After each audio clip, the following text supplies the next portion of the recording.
Eric Vincent, what is up? Welcome everybody to Beyond the Box, show where we talk mainly all sports, but recently it has only been Lions, and we're going to kind of ride that high just a little bit longer. We've got some end of the season awards that we want to pass out. We want to talk about the NFL playoffs that have gone on this weekend. We got a few questions that have come up on the internet recently that we want to just address as far as old regimes and new regimes go. We need to do And this. we got a little hoorah and who cares. Eric, how's it going, man? It's Monday, MLK Day. Like, how's it going? It's been good, man. Yeah, happy MLK Day to everybody, all our audience listening or not listening. Hope you're enjoying the day. It's been cool, man. Speaking of holidays, this should now be the time where everybody got their Christmas tree down officially. I feel like this is the checkpoint where you need to stop being lazy. If your tree is up after MLK Day, that's a whole problem. So, that applies to you. Take your tree down. But thank you for being here. We appreciate it. We do appreciate it. And you know what else we appreciate? With the end of the Lions season, I think there was a little bit of like consternation that there was not going to be any more MCDC. But we find out today on the Manning cast that there is going to be a little more Dan Campbell in our Yes, lives. He is sir. going to be joining Eli and Peyton tonight for the Monday night broadcast. So make sure, and I don't know, Eric, like, what are your thoughts on the Manning cast? Because I love the Manning cast. You know what? I liked it when they had football minds on, like when they started putting other guys like Tracy Morgan on. It just kind of Sure. got like a mockery at that point. But this lineup was great. Coach Prime, Dan Campbell, Teddy Bruschi. I'm not really excited for, but those two alone with Coach Prime in DC, that's gonna be must see TV. I can't wait for that. Yeah, it's gonna be great. Like it's gonna be fun. We got a little more MCDC in our lives, and we tonight, Eric, are gonna kick off the show with what we are calling our 2022 superlatives for Yeah. the Detroit Lions. Now, if you tuned into like a Jimmy Fallon or anything like that, he gives you superlatives, right? And the made up awards essentially is what they are going to be. But we're going to hand them out. We've got a whole list of them. I think there's about 10 of them that we're going to hand out. And think of them like your high school, right? Most likely to succeed, which I didn't get. I know you got like the cool ones. Class Mine, superhero. Class mine was superhero right here. Yes, sir. all Yes, right. sir. Class superhero, like it is Eric Vincent. He is the class superhero. Probably also most likely to succeed. I don't know. I don't remember. I might have gotten like most athletic, but it wasn't anything like to be memorable about. So, my brother's chiming in, is calling me the golf hater of the year. That would be my superlative. I'll wear it with a crown, and you will see that he has not gotten any awards from me tonight, which is okay. I tossed it around a little bit, but it is what it is. So let's jump into this. Our 2022 Detroit Lions superlatives, Eric Vincent. Let's do And we this. actually named all of these awards. We So did. give the people the first one here, which is the best unsung hero. This is kind of like your superhero of the class award. It is. It's a lot of Lions that got a lot of credit for what they did this year, but it's a lot of guys that didn't. There's a lot of players that flew under the radar, did their piece and did their responsibilities, and really applied for this job. This wasn't an easy category. I waffled between a few different players. So for best unsung hero, you Yeah, want me to go first? but before you do, I'm just gonna remind everybody when we throw this up right here and we explain the award, throw your name in there. Yes. Who do you think was the best unsung hero for the Yes. Detroit Lions? We'd love to react to your comments. We'd love to talk to you about these awards. But yeah, let's go ahead, Eric. Let's go ahead and throw them up. Who do you got? Yeah, mine is the option on the right. It is Frank Ragnow. I had to go with Ragnow. Looking at what this offensive line did, seeing how the injuries that he had to play through, and the guards were very inconsistent as well with their health and their penalties as well. Ragnow did a lot, and I don't think he got a whole lot of credit for how great he was, even with being named as a Pro Bowler. So I got to give a lot of love to Frank Ragnow for how he performed this year. We're getting a lot of people that agree with me, and I I like had that. I had John Kaminsky, and the Good call. reason why I Great had call. John Kaminsky was he showed out the first two games, then got injured. Yeah. And then the defense looked lost in week 3, 4, 5, right? They went on their bye week. He didn't play much week 7, didn't play much week 8, but then he came back week 9 through 8 or 18. Yeah, it would have been. And he had an impact nearly every game, including forcing a fumble on Aaron Jones on primetime Sunday night. So, like, John Kaminsky is my unsung hero for this year. Like, such a phenomenal talent. I hope that they re-sign him. I hope that they bring him back because he's a force. And I didn't expect it. So that's why he's my unsung hero. I like Ragnow. I love his post. Basically saying how he wanted to be back too. How he felt how special it was with this group. He was a huge part of what that defense did. That's a good call. That was my backup pick, honestly. I'm not mad at that. Great minds think alike, Eric. Indeed. That's what they tell us. So let's move to our second one, which is the Denny Green Award. Now, people might be going, what in the world is the Denny Green Award? Well, if you YouTube Denny Green, you'll see an interview. It's only about 45 seconds long where he loses his mind saying, they were who we thought they were. If you've ever heard that clip, that's what this award is for. These are the guys that are exactly who we thought they were. Mm-hmm. You ready? Oh, I'm ready.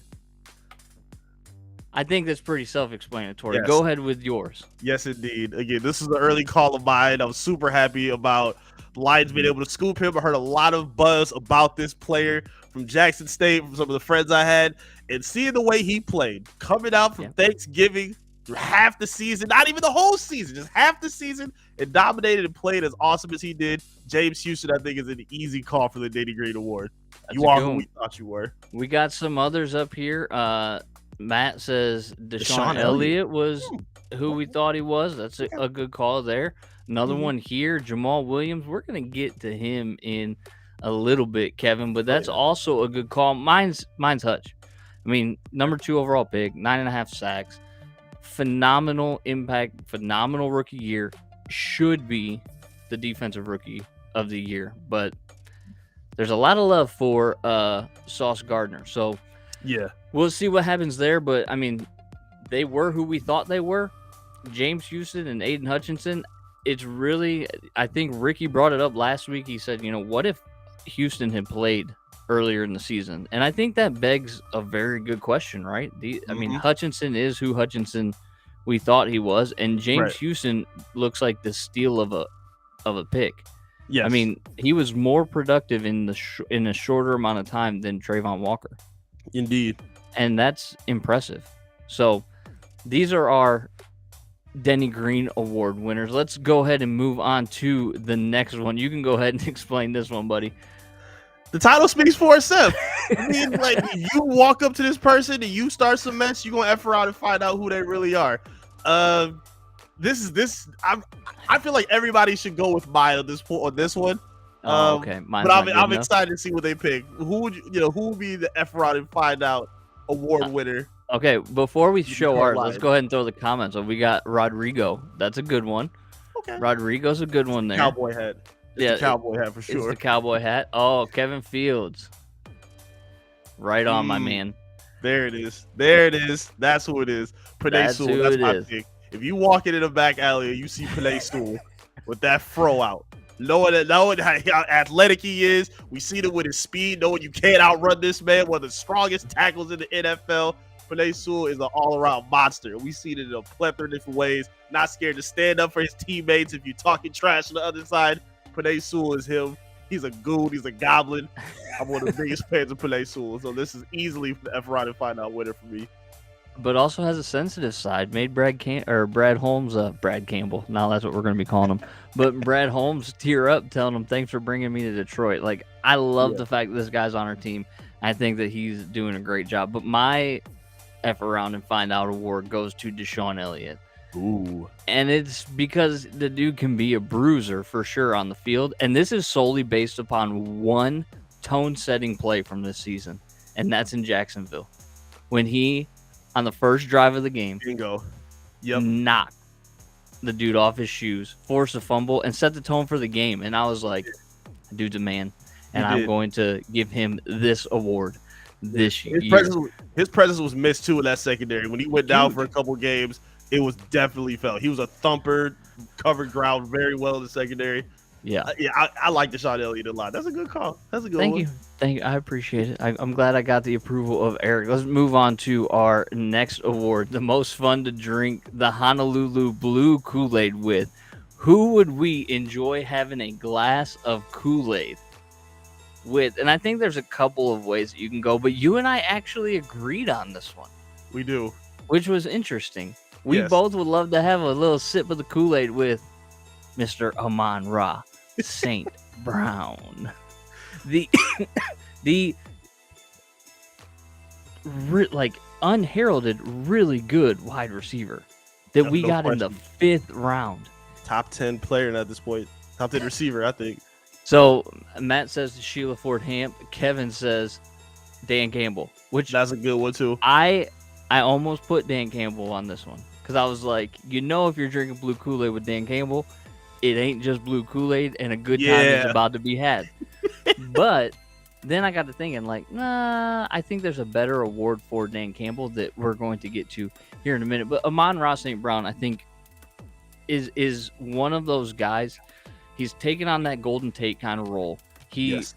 If I'm not mistaken, over the last 2 years, has as many catches and has been relatively as productive as Justin Jefferson. Mm-hmm. And we got him in the 5th round. This dude is phenomenal. He can rip off all the guys that were named in front of him, which I think gives him a little added extra pride for wearing the Honolulu blue. Mm-hmm. And I'm here for it. Yeah, and I love his podcast that he does with his brother. So he clearly is not scared to talk some trash. They went back and forth, hyping up their games. You talked about how he was, ripping off every person that was drafted ahead of him. So he's like that fun coworker that you could talk trash about all your other coworkers with behind, but he's still professional enough when it's time to get to work. So yeah, I would love to kill it. See, Fred here is on the right track too, right? Like Jamal would be great to drink the Kool-Aid with. He would be, but there's other awards coming for Mr. Williams. So let's move on. I feel like Jamal would be too hype off too much Kool-Aid. I couldn't pick Jamal. Yeah. He'd be spitting all over the bar. He might be. And talking about hype man. Yes. Let's talk about hype man. Why did we give this award, Eric? It's a lot of energy guys on this team. We know who the big leader is in terms of energy in terms of Dan Campbell, and this is what you kind of need for young teams. You need those young inspirational pieces for leadership and to keep guys motivated every Sunday, especially when you're playing meaningful football down the stretch. And I think our picks are spot on for this one, actually. All right, well, let's get to them. Let's do it. So before we do, Matt says Deuce, the hype man. Deuce Staley, running back coach, assistant head coach. Not a bad choice there. You've got Kirby Joseph. I've got Dan Campbell. Fred says Aiden Hutchinson, which is another great call. It's a good call. Why'd you go with Kirby Joseph? Because Kirby got a handshake with every single player on his team. If you look on social media, you see him do the flex dance with Hutch. He's got a dance with Jamal Williams where they do the Dragon Ball Z with each other in the Street Fighter thing. Like he got a dance for everybody, and he seems like he's got one of those infectious personalities that just blends in anywhere. So I love the energy that Kirby Joseph brings, even as a rookie. Rookie, what he's able to do. So yeah, Kirby was an easy call for me. Kevin says Isaiah Buggs, which is a good call as well. Like Buggs played great. Another one of those free agents that I hope ends up coming back to anchor that defensive line. But for me, this was the easiest choice in the world. Aside from choosing like him to drink the Kool-Aid with, there's no other person you can put as a hype man than Dan Campbell. Just the way that might be the tweet of the year, right? A lot of good quotables this season for the Lions. there were, but Dan's speeches in the locker room, the vision that he's setting and saying this is where we're going, and you're either getting on the train or you're getting run over by it. Like, I'm here for it. Yeah, is he the most eloquent all the time? No, he's not. But I don't need that in a head football coach. This isn't Shakespeare. I don't need him to be Shakespeare. I don't need him to be DiCaprio. I need him to be Dan Campbell. I need him to be the biting kneecaps, tread water till we bury you, Dan Campbell. Because underneath that facade is also the genius that goes, oh, you want to jump off sides? I'll decline that penalty and make you call a timeout. So that to me is, there's no better leader for this team than Dan Campbell. And I'm here for it. We're going to talk a lot more about Dan Campbell at the end of the show. Yes. But as far as hype men go, you would run through a brick wall for Dan Campbell. Kirby Joseph was on Jim Rome, and he asked him, he's like, what is it that makes Dan Campbell so infectious? And he couldn't come up with an answer, but he said everything that we've been saying. He said, I'll run through a brick wall for him. So I don't know exactly what it is, but anything that he says, I'm ready to do and fight for him, no matter anything that comes out of his mouth. So yeah, again, from where it started, because I ain't gonna lie, I was very worried about Dan Campbell and his quotes. We were. But I'm all in now. I'm all in because the players. Here's the thing, right? It's the thing about that, we talk about him being a player's coach, and he is. He's a great player's coach. Sometimes I think NFL head coaches have the curse of needing to be the smartest man in the room. Yeah. And you don't get that with Dan Campbell. Now, could he potentially be the smartest man in the room? Yes, I'm not attacking his intelligence, but he's got these guys playing because he's like, hey, I've been in the league. I know what it takes. Let's go. Yep. Right? And so there's no better man for the hype man than Dan Campbell. I'm with that. This is for Ricky. You can explain this one. The Ricky Sanders Class Clown Award. Yeah, there were first of all, because we love our audience. You guys are amazing. You know, everybody for tuning in as often as you do. And for those who helped put their imprint on the season, you're just as special to the season. And Ricky was one of those guys. Came out here and jumped in the lake after the Patriots game. Seahawks game. Because he said if they lose to the Seahawks, I would jump in the river. Yes, and he held true. It was a depressing moment, but it was also one of the funniest of the season. So for that, Ricky, with all his commentary and his comedy as well, we had to name the Class Clown Award after Ricky Sanders. And his hatred of me. So that's fantastic. Yeah. But okay, so we gave the Class Clown Awards to... You said Jamal Williams, and I said TJ Hawkinson. And there's a reason why I said TJ Hawkinson. So I'm going to let you explain, and then I'm going to bury TJ Hawkinson. Yeah, I'm going to go quick. I'm going to go quick. Jamal Williams, again, one of the most spirited people on the team. His story, how much charisma he's able to have. Even when he was going to like it was the Bears game where he's talking trash, he's pushing one of the players back and forth, and then they end up turning it into a comedic moment because of his personality and his voice. Yeah. Even his voice is funny. You see him coming down the tunnel, and he's like, he's like laughing like a goblin coming out. Jamal Williams is awesome, man. Love all his energy, love his personality. Gotta give him Class Clown for sure. He is. And listen, I get it. I understand what a class clown is for sure. I don't think TJ Hawkinson is necessarily the purest definition of a class clown, but he is the purest definition of the final word on that award, which is a clown. Yes. This man left Detroit, gave the, political social media post, thanks for everything, blah, blah, blah, blah, blah, and then turns around and goes, it's going to be nice to go to a place where I can actually feel like I'm winning. Right? I know that's not a direct quote, but it's a paraphrase. Well, let me give you some news, TJ Hawkinson. You went 7-3 over the last 10. Guess who won more games than you did over the last 10? The Detroit Lions. That's right. Guess who also beat you when you were on that team? That's right. The Detroit Lions. Oh, and by the way, you also hosted a postseason game and then got beat by Danny Dimes and the New York Giants. Your team was a fraud. You are a fraud. You are a clown. And I'm glad that we traded you for the picks that we traded you for, because we sure as heck were not paying you to be on this team anymore. So, see ya, class clown. 2023 AJ coming hot. Oh, yeah. It is time. The Louis Delmas Award. Now, this one needs a little bit of explanation. If you remember Louis Delmas from years gone by, a lot of talent, huge underachiever. Yes. So who is your biggest underachiever this year, Eric? Talk to us in the comment section. I'd love to see who you guys I would love to know too. For sure. Mine has to go to DeAndre Swift. it has to go to Swift. You can't start off looking like the best running back in week 1, and then you fizzle out to become a rotational number 2, by mid-season. Like, are you it was being very fair disappointing. to him though? How's that not fair to him? I mean, the injuries. I mean, yeah, but I mean, we knew that was a problem. It wasn't just injuries for him. Like, he was dropping passes, like he was running laterally when he should have been hitting holes, which is something that we saw Staley coaching him during Hard Knocks. Yeah, that's true. Yeah, it's got to be him for sure. Again, I'm happy the success that it created for Jamal Williams, but we definitely expected a lot more from DeAndre in this season. But when we needed him against Green Bay, huge. Towards the end of the season, he was huge. But yeah, when you come out at the beginning of the season, you go, I want to go for 1,000 yards receiving and rushing, and then you don't. Mm-hmm. That's a bit of a bit of a problem. Mine is, I think, the most obvious underachiever on this team. You go from being the top corner on the team in 2021, to being benched and should most likely be cut in this next offseason. But Amani Oruwariye, right? Just brutal.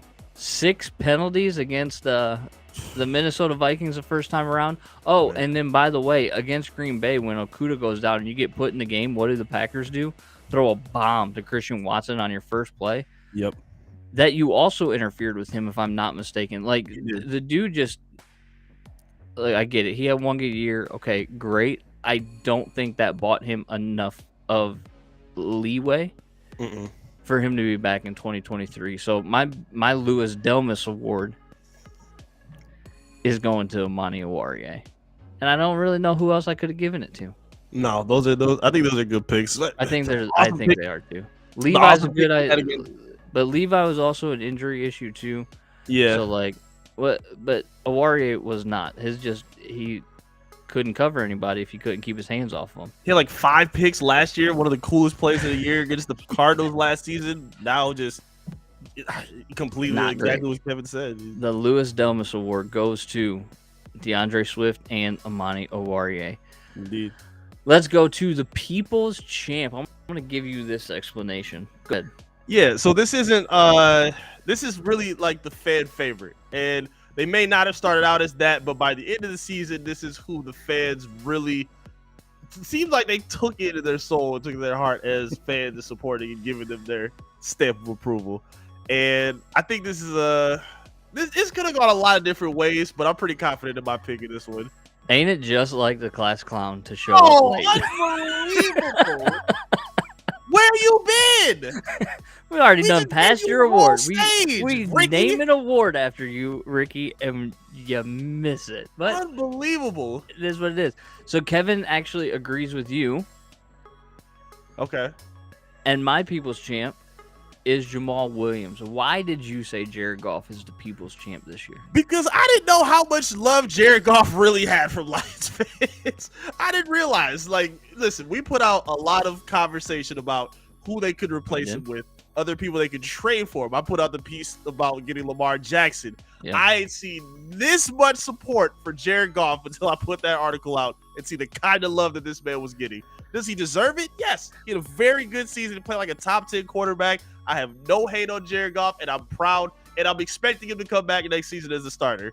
Oh, he's back next season. If he's not back next season, there's something. I didn't know how the love extended out this season, so it has to be Goff for what we saw this season. Okay, and that's fair, and, whatever. I will not say that. Yeah, you almost picked him, didn't you? Not for this one. Okay. I almost picked him for the next one by default. Gotcha. Which we'll get to the next one. But my People's Champ is, I think this was the easiest. Jamal Williams. Yeah.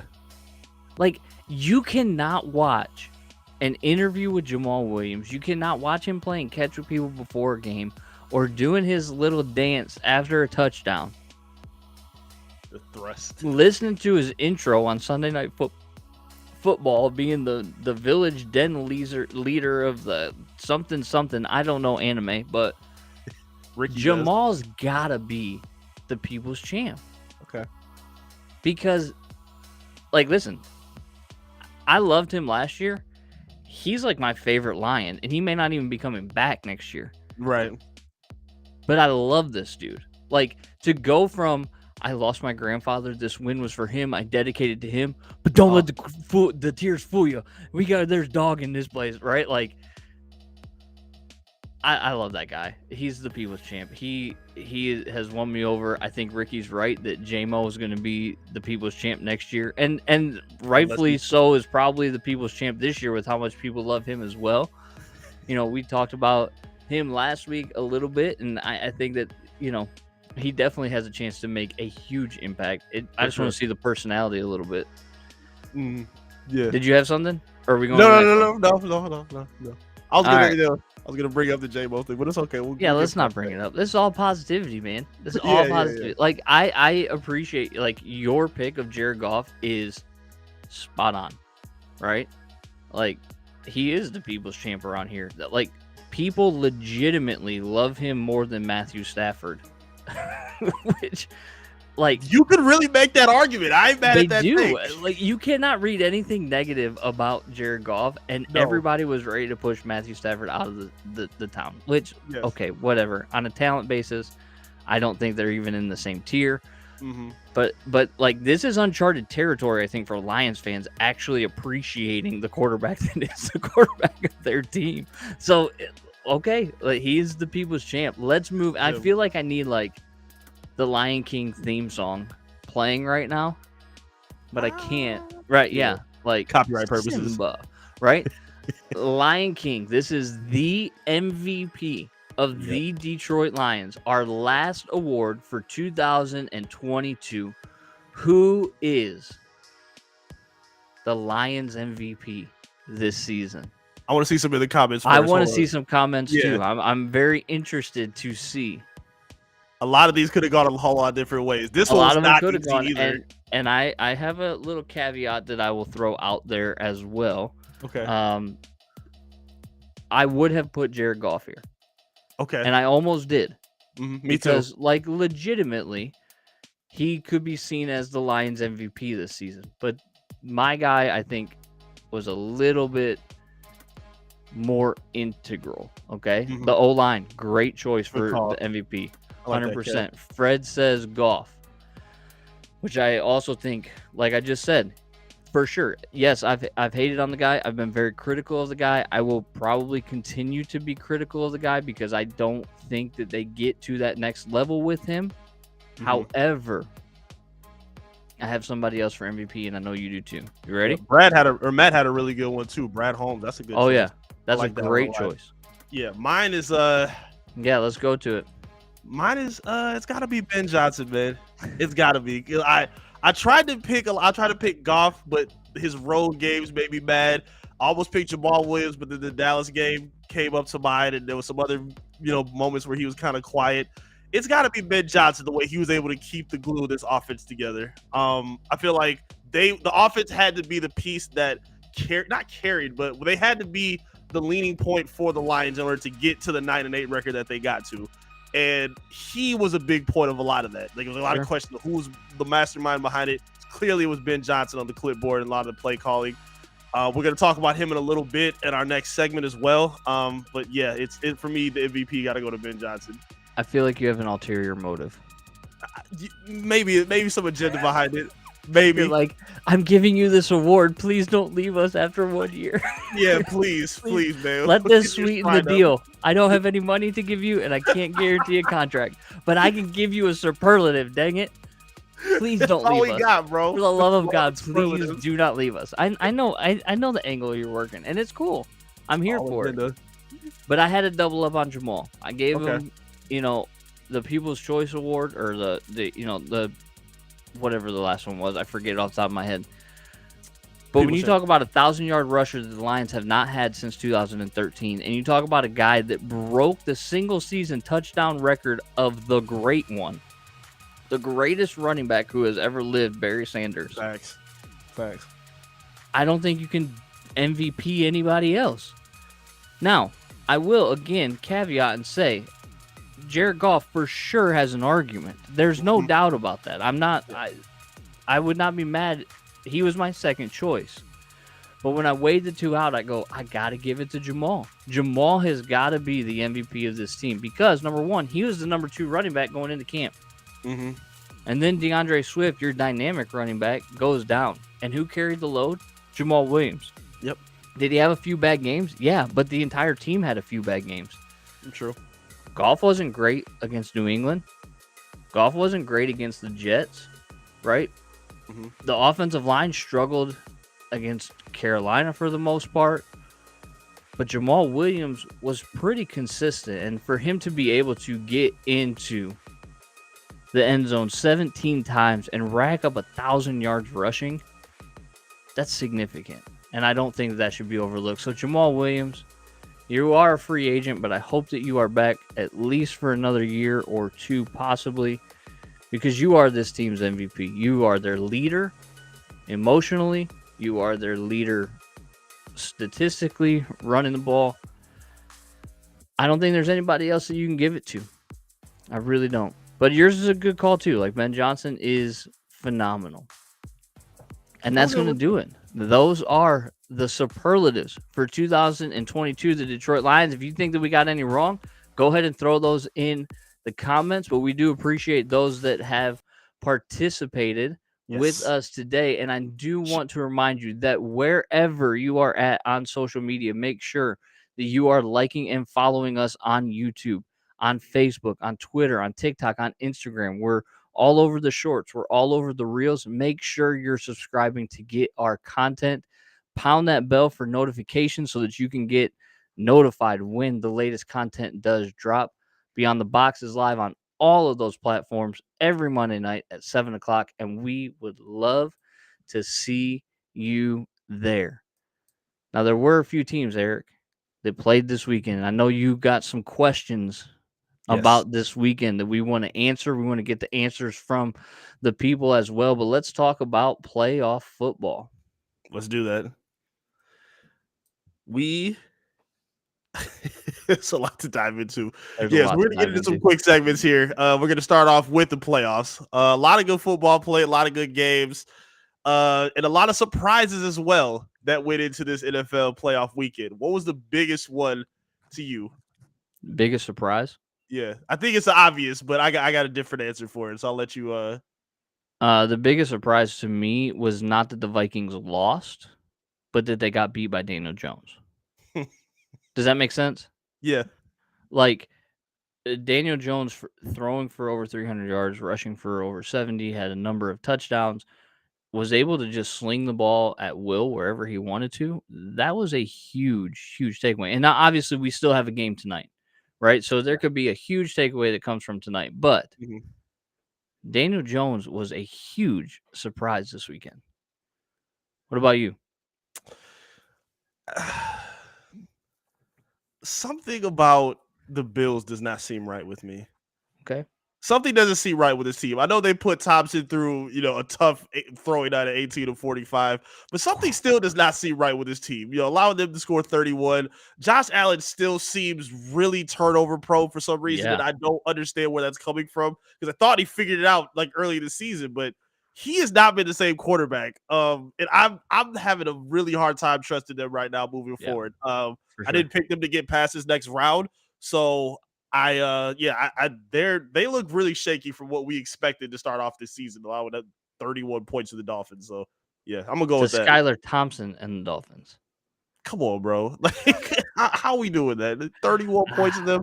The obvious was the Jags game, but I mean, But is it really that surprising when you have Staley as your head coach, right, and Joe Lombardi as your offensive coordinator?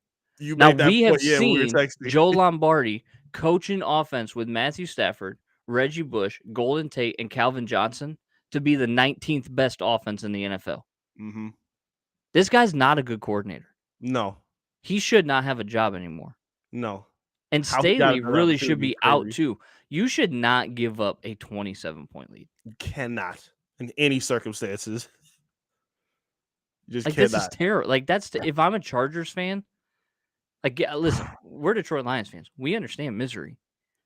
But we don't understand that type of misery. Yeah, this is a different kind of misery. Completely different. You're supposed to have a top tier quarterback. You invested all these resources Yeah. into him. You cannot blow a game like that. You No, you absolutely cannot cannot. blow a game like that. Next topic, next NFL quick hit.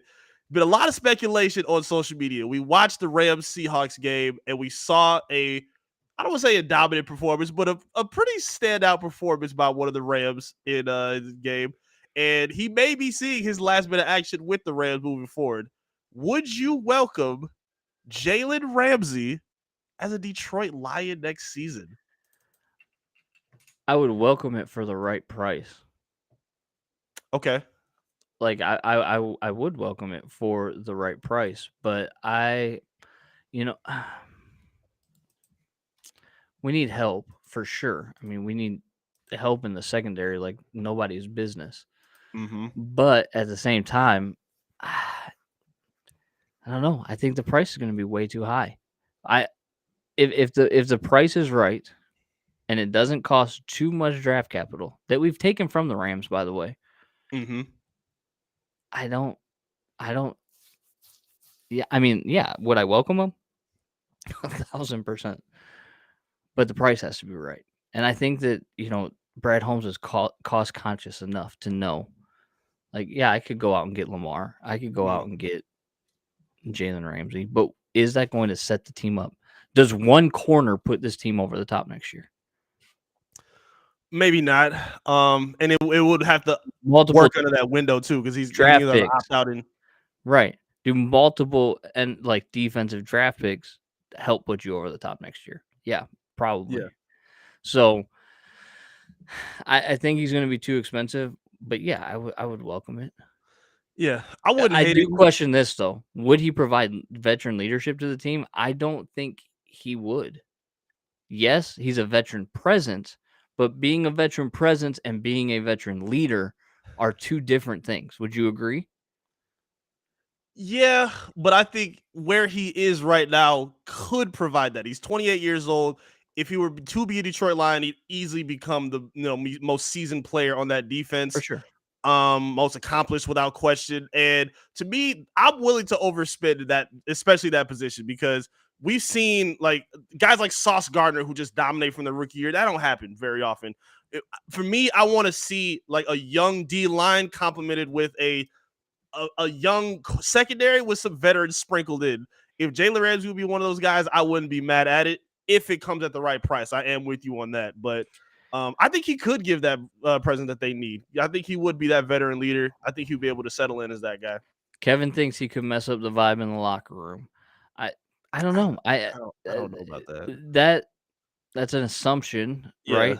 I think that it all depends. I mean, can he gel with Dan Campbell and the guys in there, because they have something. They have something for sure, right? They do. And you don't want to bring somebody in that's going to mess that up.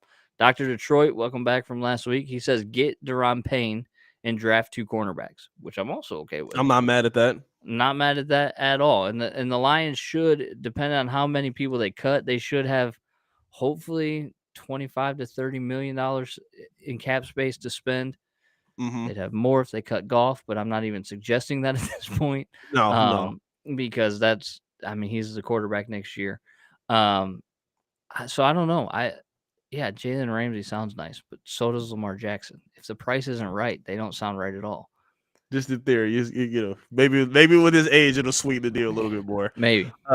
Next topic is, oh man, this is a crushing one.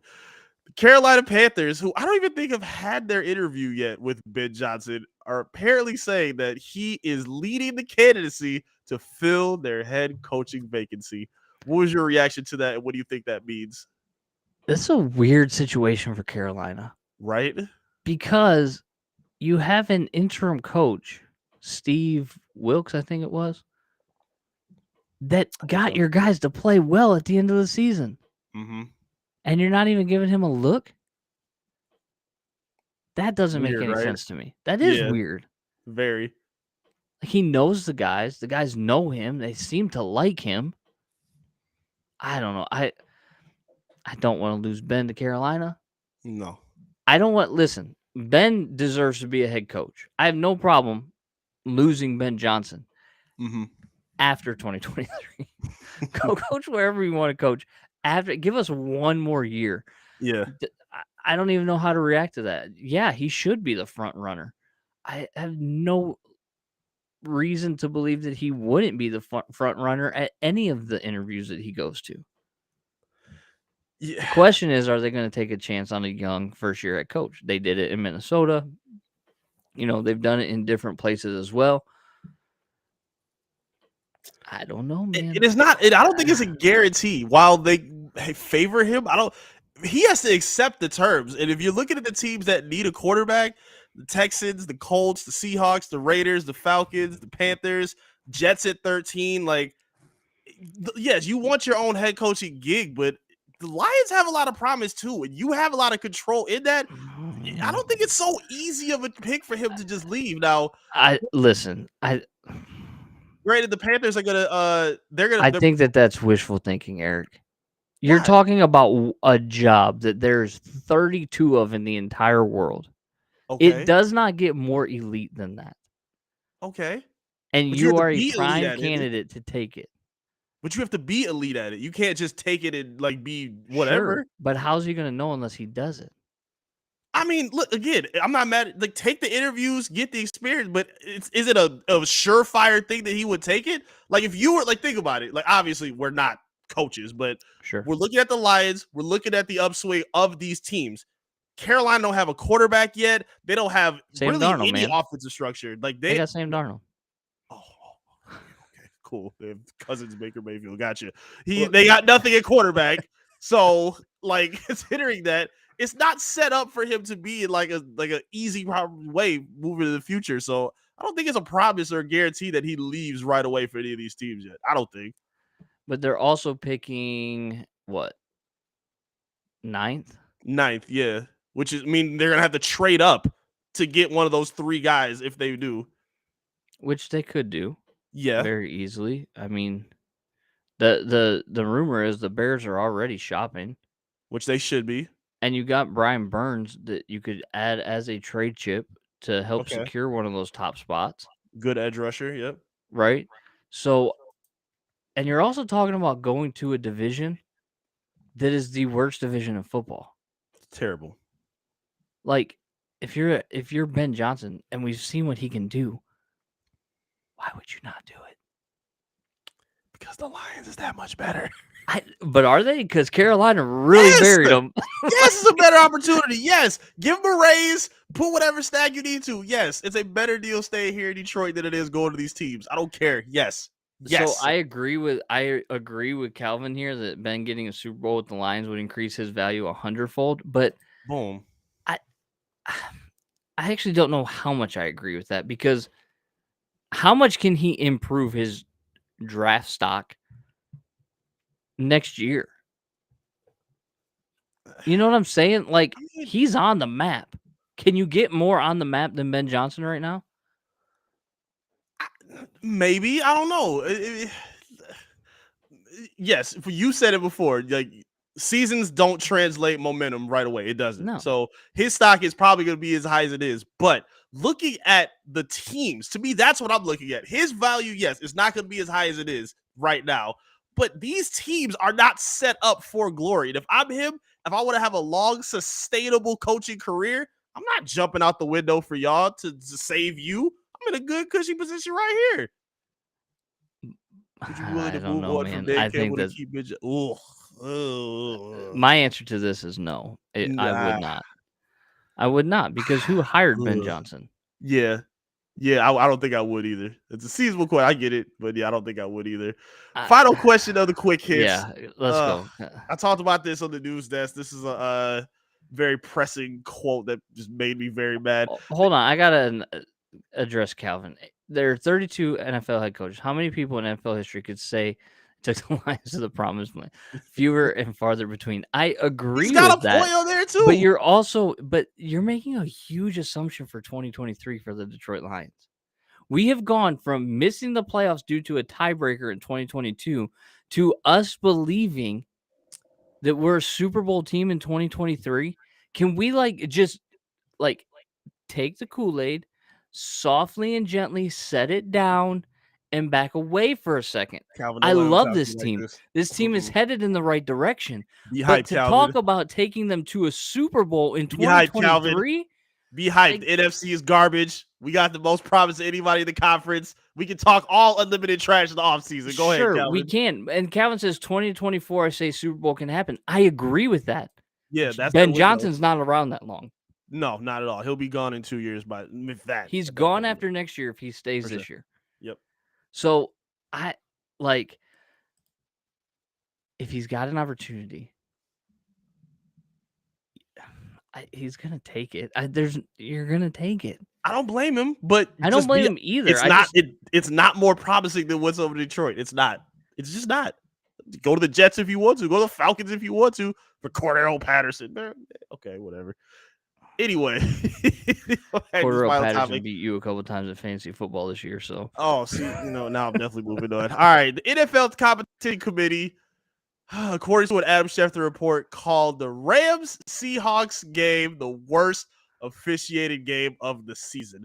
We talked about it. We talked so about did every fan that watched the penalties. game. It was clearly a very poorly officiated game. Okay. Like, I get it. I get it that like we're upset, and we have the right to be upset. Every right to be upset. But there's also no guarantee that the Seahawks still lose that game if they don't call that running into the kicker. There's a better chance that they lose that game. I'm with you. Sure. But also, that's not the reason the Lions weren't in the playoffs. Of course not. Hold on. Now I gotta step in. Hold on. See, this is what I want to do. We need to stop equating this discussion to where the Lions should be. I'm not doing that with this discussion. I'm good with that. I'm fine coming with at it. To me, I have one objective in this at all. Okay. Hold refs accountable. Not, the Lions should be. I told you, they don't need to be in the playoffs for me. No. This needs to be the stamping point to hold refs more accountable than we do. That's what this conversation has to be about for me. I'm with you 100% because it's terrible. Like the roughing the passer call in the Minnesota game yesterday. Horrible. When nobody knows what a roughing the passer call is, nobody knows what a catch is. Like Amon-Ra has a catch against Green Bay that's not called a catch, and then he catches one in between his legs that is called. Like nobody knows what a catch is. Nobody knows what roughing the passer is. I'm with you. And we've seen in these playoff games, these like, what are they calling them? The accelerated reviews or something like that. Yeah. They're like actually getting calls right. Like, why has this not been a thing? And why are we just not finding out about it? What? Come on, man. That it's brutal. And yes. I believe, I think a part of that accountability should be to making just about every penalty reviewable. Mm-hmm. The catch-22 with that is you have officials reviewing the official's call. So you almost need like an independent party that you know what I'm saying? Or like the retired referees that are in the booths now that are now like the rules official in the booth. Like you need a guy like him that's not affiliated with the refs union to say, no, you got that one wrong. Like, plain and simple, you got that one wrong. That's fair.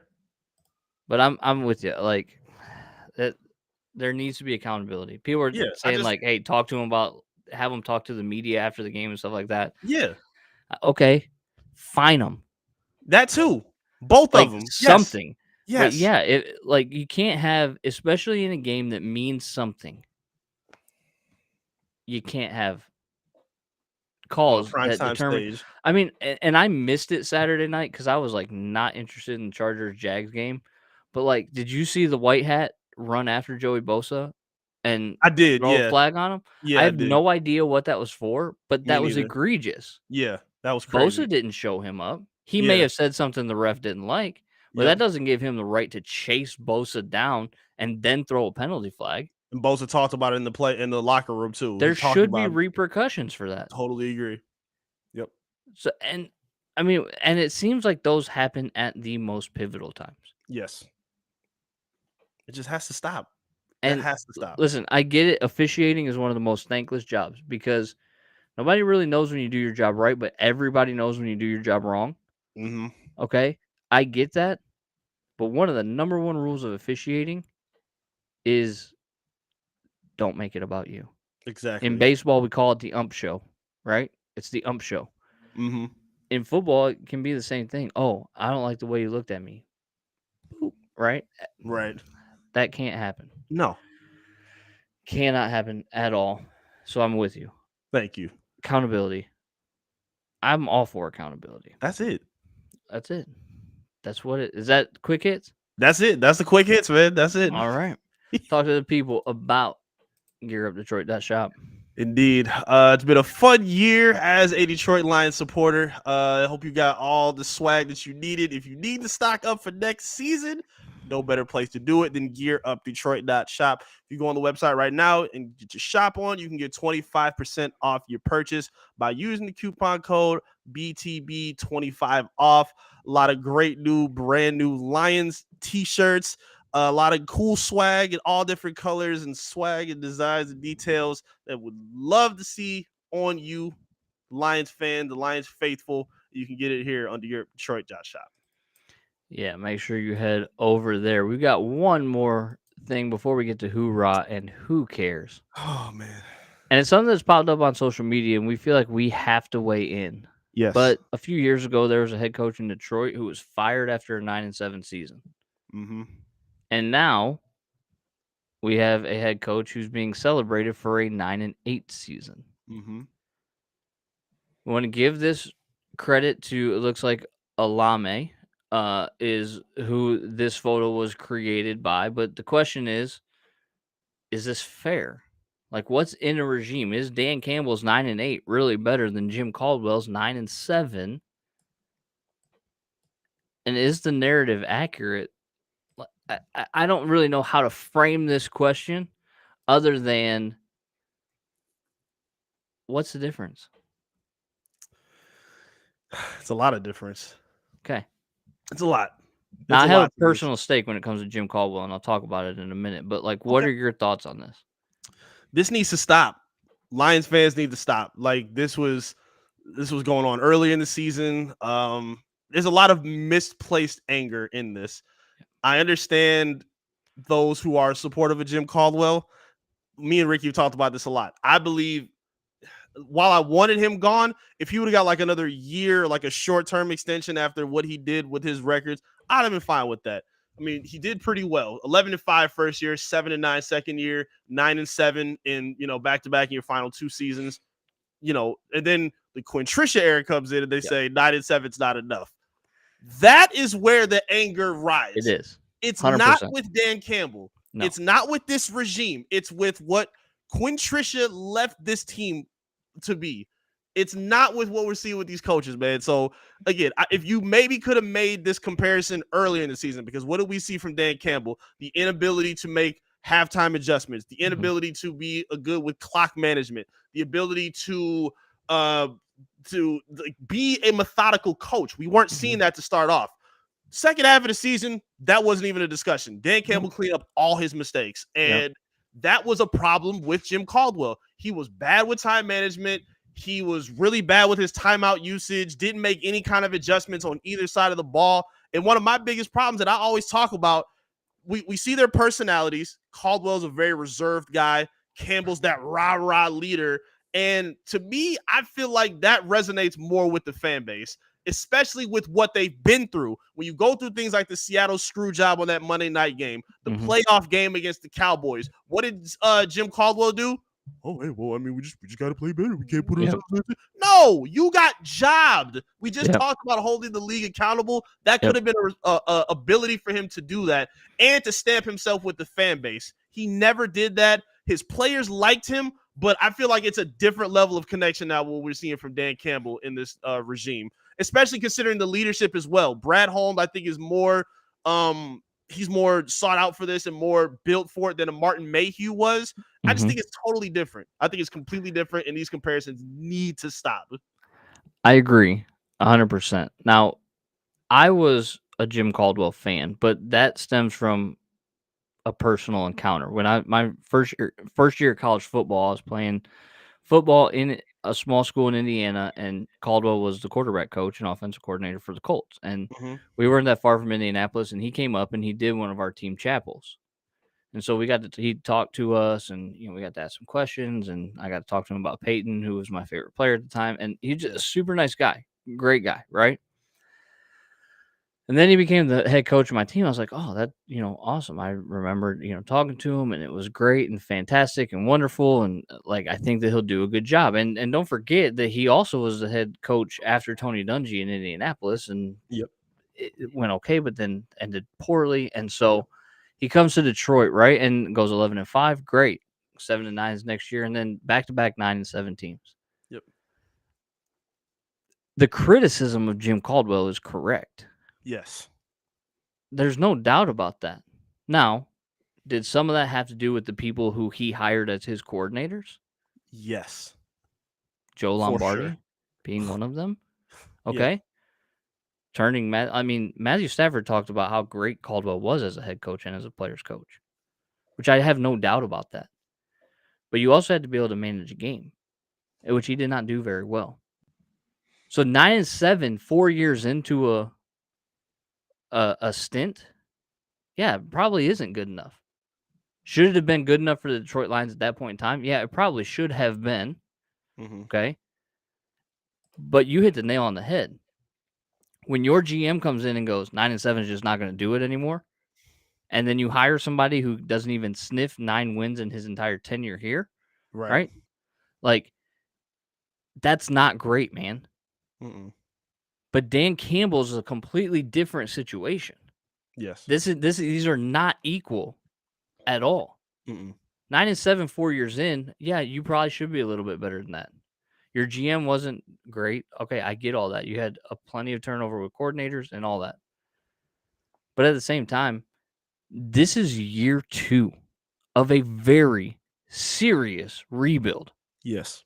A very serious rebuild. Yes. And you went 9-8 with a roster that really should have only been good enough for 6 wins. The offense, yes, helped immensely because they were a top 5 offense in the NFL. There's no doubt about that. Sometimes you can just outscore people. Mm-hmm. But that defense that they had, worst in the league through the first 7 weeks. Yep. Improved to 17th in the league over the last 10. Great. We'd love to see improvement, especially from the coaching staff. But these two situations are not similar. At all. At all. Not even close. You know why? Because Why? 9-8 now is kind of the floor. Yeah, exactly. Now, if Dan Campbell goes 6-11 next year, and then follows that up with a 9-8 season, guess what? 9-8 ain't good enough. Mm-mm. I don't think that's going to happen. But these two situations are not even close. And they shouldn't be even considered close. I think another big part of that difference is, again, you just spoke on about what point they're in. When they were with Caldwell, they weren't a young team trying to find their way. You had a Matthew Stafford-led team that said, okay, how can we get this guy in the postseason? How can we get Megatron in the postseason? How can we get this young veteran talent in the postseason? This is a young team, like you said, it's super, super early, that's exceeding beyond expectation right now. One of the youngest in the NFL. Yes, and that says a lot. You're not. He's given a little more leeway because of that, and because they're playing so well, it makes them that much more beloved. You didn't have that. You had a lot of pieces during the Caldwell era that people were iffy on. Like everyone, like you said, people didn't love Stafford through and through. That was not a thing with Lions fans. There was a lot of people who hated him, a lot of people who liked him. So it was not that much love consistently throughout. So they didn't have that with that roster, and it's a lot different from what you see right now with Campbell and the Brad Holmes era. I think that Lions fans, and listen, I love you guys. I'm one of you. I feel like since they can't be mad at the team anymore, they gotta find something to be angry about. Yes. And it's just not. Come on, let's move past that. As a collective group, we have a second year of a rebuild that went 9-8 with the I think second youngest or youngest team in the NFL. Yes. That's now the floor. If you Yes. come into 2023 expecting less than 9 wins, it's a problem. Yes. 9 wins is the floor next year. Yep. Fred with an awesome point too. Yeah, Caldwell had a problem beating teams above 500. Campbell's done that. Beat the Vikings. You beat the Giants. I don't know if the Packers were at one point above 500, but yeah, you beat good teams within the division. You got the wins that they weren't getting in that era. Like that means something. Now, I'm not necessarily disagreeing with Ricky here. I think He's right. Quintricia did Caldwell dirty for Yeah, sure. and the For fan sure. base. Yeah. And the fan base. Mm-hmm. Yeah, there's no doubt about that. But the problem that everybody's getting hung up on is when you go out and you say 9-8's not good enough. And then you don't get to 9 wins over the next 3 years. Yes. That's the problem. Yes. But we need to move on to Who-Rah and Who Cares because we've skipped it a couple of times over the last few weeks. Let's do that. Give me your Who-Rah and Who Cares. These are topics around the sports universe that we want to pump up for Who-Rahs and ones that we're like, can we stop with the Who Cares? Yes. What you got? Give me your My Who-Rah. Who-Rah is a guy that got a lot of slander there this playoff weekend. From somebody that I never thought he would have got it from. Was really disappointing for me. But my Who-Rah goes to Lamar Jackson for making the right call. A lot of people are questioning if he was healthy enough to play. Michael Vick with the all-time dumb quote, just throw a brace on it and get out there. Yeah, did you see RG3's quote back to that? Mike, like how dumb can you be, bro? Like that was all-time stupid on his part. Lamar made the right call. Even though Baltimore played a pretty good game and stayed within with Huntley under center. Huntley is a gamer. He's a gamer. He's a good player, but he ain't Lamar Jackson. No. If Huntley gets an opportunity, I would like to see that, but it's clearly levels to it. And why Lamar hasn't got paid yet? You paid Roquan Smith. Baltimore's moving backwards right now. So yeah, it has to be with Lamar making the right choice. Lamar's not in a Ravens jersey next year. I don't think so either. He's not showing up on that tag, I don't think.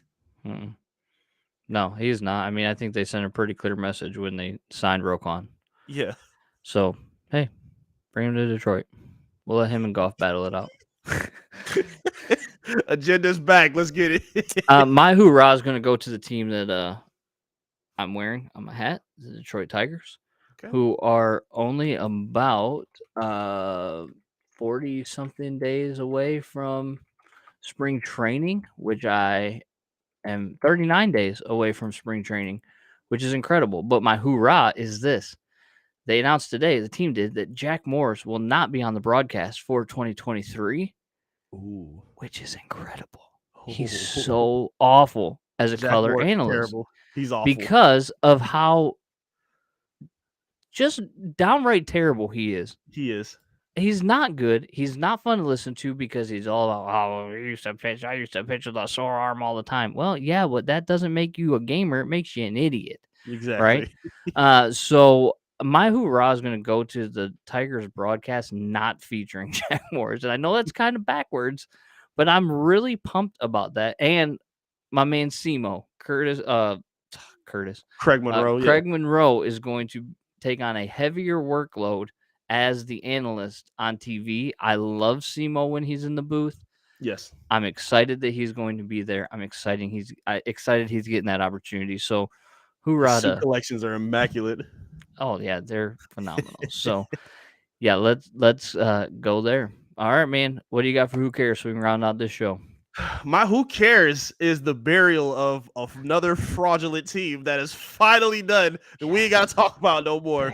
Minnesota Vikings, woo! Get out of here. Sit down. Watching them lose in that fashion, and again, to a team that the Lions also beat down to the Giants, and to see them in the season, in the game with a 4th and 8, it's, hey, Kirk, we got to get to the first time. The season's on the line. Okay, cool. Let me check it down to TJ Hawkinson for 3 yards. Amazing. Nowhere. Nothing better than that. It could have ended in a better fashion. I'm so happy this season is over. Get the Vikings out of here. Yeah, they can be runner-up in the NFC North for the next 5 years, and I'm okay with that because the Lions are going to own the division starting in 2023. Straight up. I said it last week. I will double down on it. They are your NFC North favorites, and they will be division champs next year. They will Yes, host a sir. playoff game. I'm calling it now. Yes, sir. My who cares? I saw a TikTok today about NFL Europe and Goodell talking about potentially expanding a division into Europe. 4 teams, adding 4 teams, which would like balance things out to like I don't know, there would be 6 teams in each division or something crazy like that. Can we stop with this? I'm so done with this NFL Europe and the traveling over to Europe to like make the game global. Like, just stop. Just stop. I don't want to have to watch my team at 9:30 in the morning on Sundays. Bruh. First of all, because I can't, because I do attend church, so I won't be watching them if they play at 9:30. But also, it's England, for God's sakes. Who cares? I don't care at all. History began 1776, okay? That's when history began.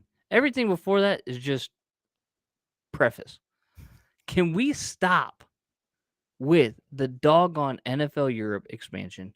And just, if you want to expand here. There's plenty of places in the United States that you can expand. Yes. Okay? We don't have to put these teams on flights over to Europe.